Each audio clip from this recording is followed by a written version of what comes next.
Olá e bem-vindos! Hoje vamos mergulhar num tema que, à primeira vista, parece não fazer qualquer sentido. Vamos falar do paradoxo da vitamina D em Portugal. E a pergunta de partida é mesmo esta: como é que é possível que um dos países com mais sol da Europa tenha, afinal, um problema tão grande com falta de vitamina D? Parece uma contradição, mas os dados contam uma história bem diferente. E que história é essa? Bem, vamos direto aos números, que são impressionantes. Estudos de referência, como o PRED de Portugal, mostram que entre 60% a 70%, sim, 60% a 70% da população adulta portuguesa tem níveis insuficientes de vitamina D. É precisamente a isto que os especialistas chamam o paradoxo do sol. Quer dizer, temos o recurso todo ali, à nossa disposição, mas na prática parece que não o conseguimos aproveitar como deve ser. E a grande questão é: porquê? Ok, para percebermos o que se passa, temos mesmo de espreitar um bocadinho a ciência por trás disto. Mas calma, prometo que vai ser sem dores de cabeça. Primeiro que tudo, um esclarecimento que é fundamental. É que a vitamina D não é bem uma vitamina daquelas que vamos buscar à comida. Na verdade, é uma pré-hormona que o nosso próprio corpo produz. E qual é o ingrediente-chave? A radiação UVB do Sol, quando bate na nossa pele. O que nos traz, claro, de volta à pergunta inicial. Se a produção depende do Sol, e Sol é coisa que não nos falta, onde é que o sistema está a falhar? E aqui está uma parte crucial da resposta, o chamado filtro atmosférico.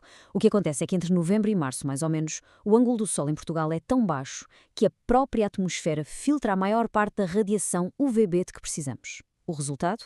Mesmo num dia de inverno com um sol radioso, a nossa pele não consegue produzir praticamente vitamina D nenhuma.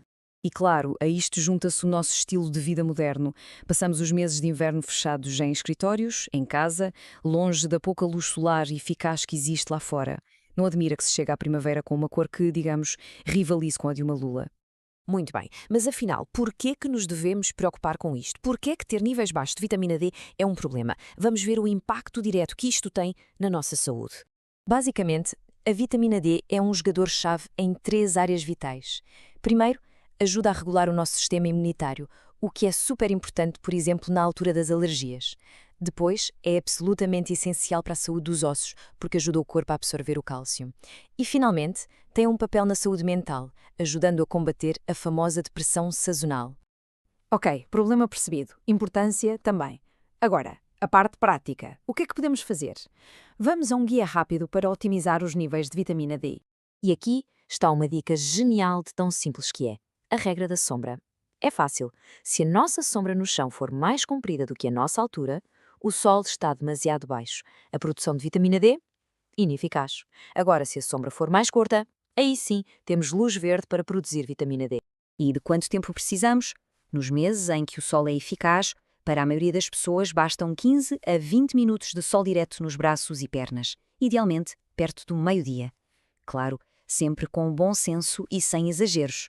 E se ainda havia dúvidas, este gráfico esclarece tudo. A fonte esmagadora de vitamina D, entre 80% a 90%, vem do sol. A dieta, por muito saudável que seja, joga aqui um papel bem mais pequeno.